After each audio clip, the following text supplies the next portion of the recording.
নমস্কাৰ সকলোকে স্বাগতম জনাইছোঁ। আজি দেওবাৰ মই গাহৰি মাংসৰ এটা কাৰি বনাবলৈ লৈছোঁ। আগতে মই কেইবাটাও ভিডিঅ' দিছোঁ পৰ্কৰ ওপৰত, আপোনালোকে মোৰ ডেছক্ৰিপশ্যন বক্সত চালে পাব। আজি গ্ৰেভি বনাম, বহুত দিন বনোৱা নাই, সেইকাৰণে এটা মছলাৰ গ্ৰেভি, কেপচিকাম আৰু বিলাহী দি পেলাই তাকে বনাইছোঁ। আৰু তাৰ বাবে মোক এইখিনি বস্তু লাগিব, চাওকচোন আপোনালোকে। এইটো পৰ্কটো মই ভালদৰে বইল কৰি লৈছোঁ, বইল কৰি পেলাই পানীটো জোৱাই থৈছোঁ। এইখিনি আধা কিলোতকৈ অলপ বেছি আছে। আৰু এইখিনি পিঁয়াজ লৈছোঁ 4টা, আলু লৈছোঁ 3টা, কেপচিকাম এটা লৈছোঁ আৰু বিলাহী লৈছোঁ, কেঁচা জলকীয়া, তাৰপিছতে তেজপাত আৰু এয়া আদা নহৰু পেষ্ট আছে।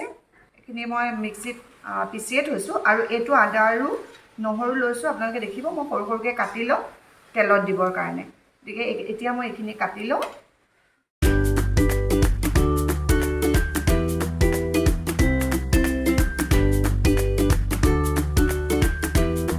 কেৰাহী উঠাই দিছোঁ মই।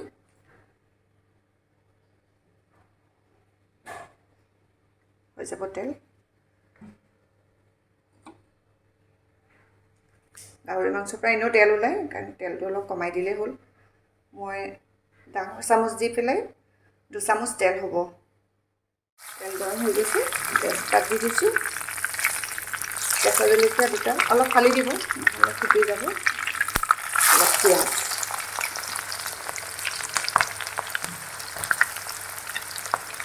পিঁয়াজটো চবখিনি দিয়া নাই, পিঁয়াজটো এতিয়া অলপ দিছোঁ, আকৌ পিছত যেতিয়া মাংসটো দিম তেতিয়া অলপ পিঁয়াজ দিম। পিঁয়াজখিনি ৰঙা হোৱাকৈ ভালদৰে ভাজি লওঁ। ৰঙা হৈ গ'ল। মছলাটো সদায় নুপুৰাকৈ ভাজিলেই হ'ল, পুৰি যাব নালাগে খালি।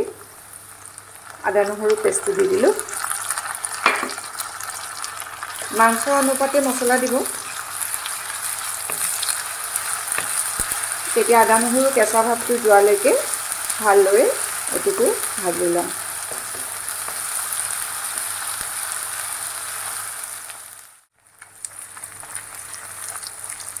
এতিয়া তেলতে গুড়ি মছলা অকণমান দিব লাগিব, জিৰা গুড়ি আৰু জলকীয়া গুড়ি। জলকীয়া গুড়ি এইটো মই কাশ্মীৰ মিৰ্চি দিছোঁ, অকণমান কালাৰ হ'বৰ কাৰণে। যিহেতু বিলাহীও দিম, তেতিয়া খুব ধুনীয়া এটা কালাৰ হ'ব। আৰু জ্বলাৰ কাৰণে কেঁচা জলকীয়াই দিব। আৰু পৰ্কটো যিহেতু বইল হৈ আছে, সেইটো কাৰণে মছলাখিনি আগতেই ভাজি ল'লে ভাল হয়।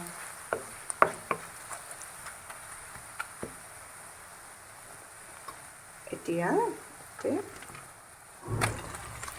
মাংসখিনি দি দিম।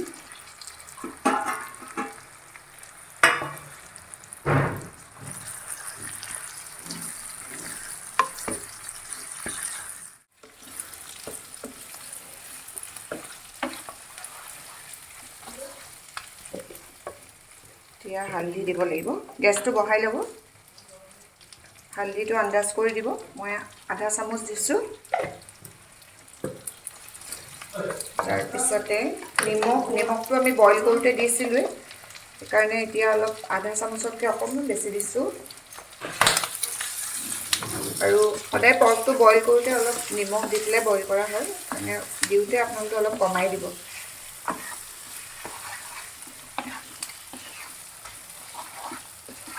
আৰু ইয়াত এনেও গাহৰি মাংসত আমাৰ অন্য বেলেগ মছলা দিব নালাগেই।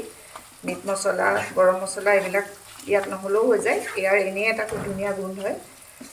আৰু এইখিনি যিহেতু বইল আছিলে, কিন্তু আমাৰ আলুখিনি সিজিব লাগিব, তেতিয়া আলুখিনিও লগতে দি দিব। আৰু অলপমান পিঁয়াজ যিখিনি বাকি থৈছিলোঁ, সেইখিনিও চব একেলগে দি দিওঁ।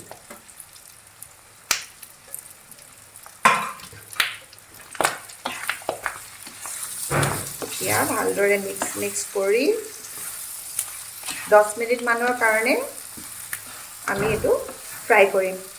10 মিনিটৰ ভিতৰত আপোনালোকে অলপ গেছটো মিডিয়াম ফ্লেমত ৰাখি পেলাই 10 মিনিট সময় ফ্ৰাই কৰি থাকিব। অলপ মাজে মাজে ঢাকি দিব লাগিব, আকৌ ফ্ৰাই কৰিব, তেনেকৈ কৰি থাকিব। আৰু ষ্টেপ বাই ষ্টেপ কেনেকৈ কেতিয়া দিওঁ সেইটো ভালদৰে চাবৰ কাৰণে ভিডিঅ'টো প্ৰথমৰ পৰা শেষলৈকে চাব।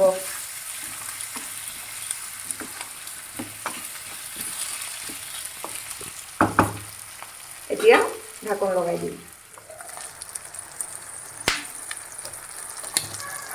5 মিনিট হৈ গ'ল তেল ওলাইছে এতিয়া ইয়াতে যিখিনি এই আদা নহৰু কাটি থৈছিলোঁ যে এইখিনি সৰু সৰুকৈ এইখিনি ইয়াতে দি দিওঁ তেতিয়া ধুনীয়াকৈ পৰ্কটোৰ লগতে ফ্ৰাই হৈ যাব মিক্স কৰি পেলাই আকৌ ঢাকন লগাই দিম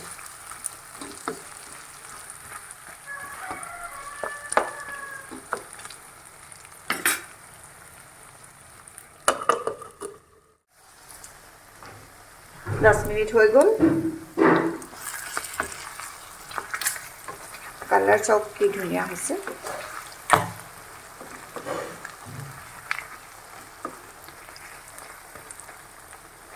এতিয়া এইখিনি তেলতে আমি এইখিনি ৰেডি কৰি থোৱা কেপচিকাম আৰু বিলাহী আমি এইখিনি ইয়াতে দি দিম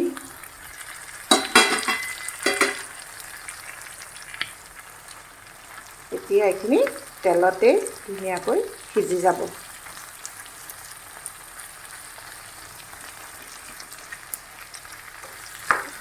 পুৰা লৰাই নিদিলেও হ'ব এনেকৈ বিলাহীখিনি অলপ অলপ কেপচিকামখিনি তললৈ যোৱাকৈ কৰি পেলাই ঢাকন লগাই দিওঁ 5 মিনিট সময়ত চাব কি ধুনীয়া হৈ যাব চাওক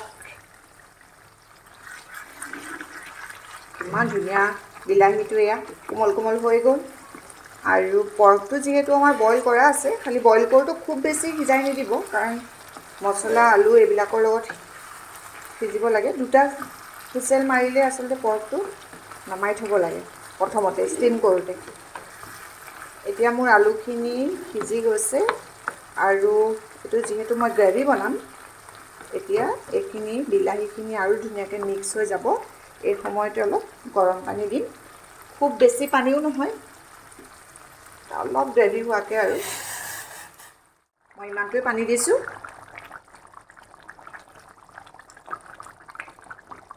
বেছি জ্বলা খালে এইখিনিতে জলকীয়া দি দিব মই এতিয়া অথনি মই 2টা জলকীয়া দিছিলোঁ আৰু অলপ মিট মছলা দিছোঁ আৰু এতিয়া মই 3টা জলকীয়া দি দিছোঁ দি পেলাই এইটো পুৰা ফুল ফ্লেমত উতলি থাকক 7 মিনিটমান সময়ত আমাৰ এইটো ৰেডি হৈ যাব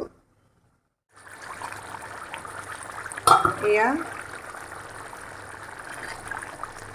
কি ধুনীয়া গ্ৰেভি হৈছে ইমানটো গ্ৰেভি লাগিবই আজি আমাৰ অকল পৰ্ক গ্ৰেভি আৰু ভাত আৰু জ্বলাটো হৈছে নিমখটো চাই ল'ব আপোনালোকে হৈছে নে নাই হোৱা ময়ো চাই লওঁ আৰু যদি নহয় অকণমান নিমখ দি দিব জ্বলা কম হ'লেও জ্বলা দি দিব এনেই এইটো আমাৰ